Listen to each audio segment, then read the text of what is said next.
साथियों, सभी को जय भीम, नमो बुद्धाय। आज देश में 21 अगस्त के बंद को लेकर ऊहापोह का हाल है और ये इसलिए है क्योंकि लोगों को पता नहीं लग रहा है कि ये बंद किस कारण है। बंद का कारण ये है कि अभी सुप्रीम कोर्ट ने जो 6-1 के फैसले थे, यानी 7 जजों की बेंच ने जो फैसला दिया, आरक्षण के ऊपर फैसला दिया है, उसमें जो क्रीमी लेयर का प्रावधान जो है उचित बताया है। एससी की कुछ जातियां हैं जो आगे बढ़ गई हैं, उनको एक बार ही आरक्षण मिले और दूसरी पीढ़ी की से जो आरक्षण खत्म हो जाना चाहिए, कुछ ऐसा प्रावधान जो है किया है। लेकिन ये सबसे पहले पहली नज़र में जो ये सुप्रीम कोर्ट का फैसला है, ये असंवैधानिक है। ये पूरी तरह से हिंदुत्ववादी विचारधारा से फैसला दिया गया है और इस फैसले में सबसे बड़ी बात यह है कि अभी मोदी जी ने जो कहा कि हम इस फैसले को लागू नहीं होने देंगे, ये उन्होंने कहा है, लेकिन इस पर कोई कानून लाने की बात ही नहीं की है।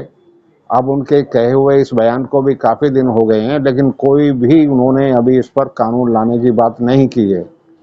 मेरा इस पर सिर्फ यही कहना है और यही हमारी चिंता का भी विषय है कि जितने भी दलित, एससी, एसटी क्लास के लोग हैं, वो सब एक रहें और आंदोलन करना या विरोध करना उनका संवैधानिक अधिकार है। सभी का ये संवैधानिक अधिकार है, उनको संविधान के दायरे में रहकर ही अपना जो है आंदोलन करना चाहिए, अपना विरोध प्रदर्शन जताना चाहिए। कोई सब संपत्ति चाहे सरकार की है चाहे निजी संपत्ति है, सब इसी देश के नागरिकों की संपत्ति है, इसी देश की जनता की संपत्ति है। वो अपना ही नुकसान है। 2018 में जो बंद हुआ था आरक्षण के मुद्दे को लेकर, वो थोड़ा सा अलग था। उसमें जो है कुछ नुकसान भी हुआ था, 12 या 14 आदमियों की जानें भी गई थी। ऐसा इस बंद में नहीं होना चाहिए। सभी संकल्प लें कि किसी की जान माल या नुकसान नहीं होना चाहिए। हम सभी लोग जो हैं अनुशासन मानने वाले लोग हैं, संविधान मानने वाले लोग हैं, कानून मानने वाले लोग हैं। किसी को कोई भी नुकसान नहीं होना चाहिए, ये हमारा संकल्प होना चाहिए।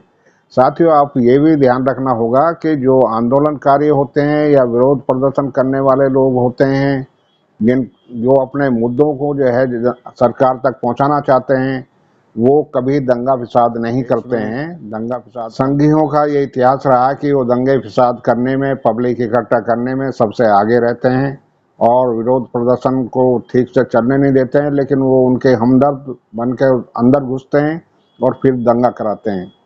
राजनीतिक नेता भी जो है ऐसा काम करते हैं, जैसा कि अभी कुछ नेता जो है आगे निकलकर बोल रहे हैं, उन पर ध्यान रखें आप। चाहे वो कोई भी हो, चाहे एमएलए हो, चाहे एमपी हो, चाहे बहुजन समाज के बड़े नेता हों, चाहे जो बहन जी हों, चाहे चंद्रशेखर हों, अगर वो कुछ बोल रहे हैं तो उन पर विशेष रूप से नज़र रखें कि वो क्या कह रहे हैं, वो हमारे फ़ायदे की बात है या हमारे नुकसान की बात है, इस पर भी नज़र रखें। हम राजनीतिक नेताओं पर विश्वास नहीं कर सकते, आज ऐसी स्थिति आ चुकी है। कम से कम बहुजन समाज के जो राजनीतिक नेता हैं उन पर बिल्कुल भी विश्वास नहीं किया जा सकता।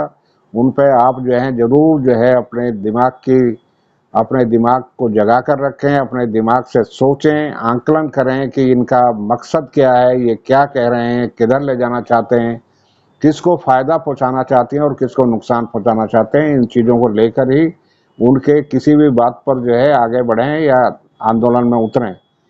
या इसके बारे में हमें बहुत ज़्यादा कुछ नहीं कहना है, बस यही कहना है कि सब मिल के रहें, सब एक साथ रहें और एक साथ रहकर ही आप तक ताकतवर हो सकते हैं, बट के ना रहें। जैसा सुप्रीम कोर्ट ने बहुजन समाज की सभी जातियों को, बहुजन समाज बल्कि एससी एसटी समाज को बांटने की कोशिश की है। ऐसा लगता है कि सुप्रीम कोर्ट में जजेज नहीं बल्कि जो है ब्राह्मणी संस्कृति के हिंदुत्ववादी लोग बैठे हैं, जिन्होंने इस तरह का फैसला दिया है और उनसे आप ना भ्रमित हों, ना उनकी बातों में आएँ और ना उन पर चलें। हमको इस देश में, हम न्यायप्रिय लोग हैं, हम अपने न्याय की मांग करते हैं। सुप्रीम कोर्ट में हम अपने पिटीशन दायर करेंगे और जो फैसला दिया है ये असंवैधानिक है। सुप्रीम कोर्ट को जो है पूरा ध्यान रखना चाहिए कि फैसला संवैधानिक है। SC ST का जो रिजर्वेशन है वो बाकी रिजर्वेशन से बिल्कुल अलग है। उसमें जो है क्रीमी लेयर का कोई प्रावधान हो ही नहीं सकता। पता नहीं कैसे ये सोच के सुप्रीम कोर्ट के जो लर्नेड जजेज हैं उन्होंने ये कैसे जो बात कही, किस मानसिकता के तहत कही। हमें तो लगता है कि सरकार जो है सुप्रीम कोर्ट के जजेज की ओट लेकर वो अपनी संस्कृति के अनुसार, जो उनकी पुरातन संस्कृति रही है, वोट लेकर जो है बहुजन समाज के आरक्षण का वध करना चाह रही है और वध करने की कोशिश कर रही है। दूसरे, पूरी SC ST क्लास का ये लक्ष्य होना चाहिए कि हमें एक रहना है, हमें जातीय टुकड़ों में नहीं बंटना है। और जातीय टुकड़ों में बटेंगे तो हमारी राजनीतिक और सामाजिक शक्ति भी क्षीण होगी, कमज़ोर होगी और हम पे कोई भी वर्ग हावी हो सकता है।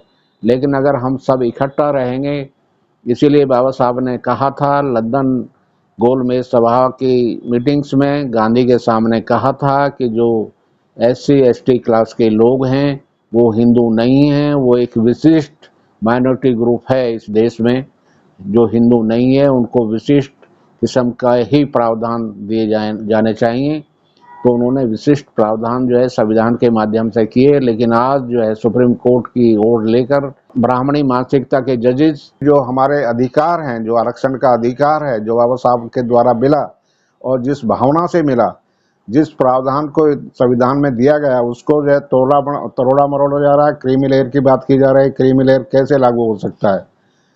SC ST का आरक्षण जो है अलग अलग आधार पर है, बिल्कुल अलग है। OBC के आरक्षण से उसकी तुलना नहीं की जाए। SC ST का आरक्षण जो है वो अलग आधार है, उसका सामाजिक आधार है। जो समाज में छोटा बड़ा और नफरत की भावना है इनके प्रति, उसका वो आधार है। उसको जो है OBC के आरक्षण की क्रीमी लेयर से तुलना नहीं की जाए। जो जजेज ऐसा कह रहे हैं उनको शायद पूरा या तो ज्ञान नहीं है या वे अपनी मनोवादी बीमारी से बीमार हैं, तो उनका ऐसा कहना है। लेकिन हम कहेंगे कि सब एक रहें, सब एक रहें, बटें नहीं जातीय घटकों में, या किसी भी SC ST की जातीय घटकों में बट के न दिखाएं और ना किसी की बुराई करें, ना एक दूसरे को गाली गलौज करें, सबका सम्मान करें, सब मिलकर रहें, तभी हम ताकतवर होंगे। इसके साथ ही आप जो है संवैधानिक दायरे में रहते हुए अपना प्रदर्शन करें, अपना विरोध प्रदर्शन करें, सरकार तक अपनी आवाज़ पहुंचाएं। हम सब एक हैं, एक साथ रहेंगे, ऐसा ही हम संकल्प करते हैं। हम आपको भरोसा दिलाते हैं कि बहुजन स्वाभिमान संघ आपके साथ कंधे से कंधा मिलाकर इस विरोध प्रदर्शन में साथ रहेगा। धन्यवाद। जय भीम, जय भारत।